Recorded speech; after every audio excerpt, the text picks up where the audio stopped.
Hello. In this tutorial, I'll guide you through how to add or remove users for remote desktop access on Windows 11 and Windows 10. Step 1, open Settings and access Remote Desktop. Open the Start menu and search for Settings. Click on the Settings app from the results.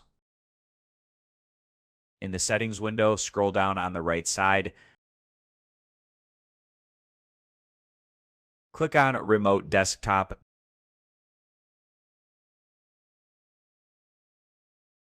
Step 2, add or remove remote desktop users. Click on Remote Desktop Users. To add a user, click Add, enter the username, select Check Names, then click OK. To remove a user, select the user, click Remove, and click OK to save changes.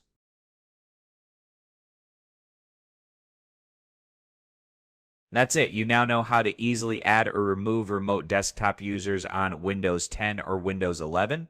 Thanks for watching and see you in the next tutorial.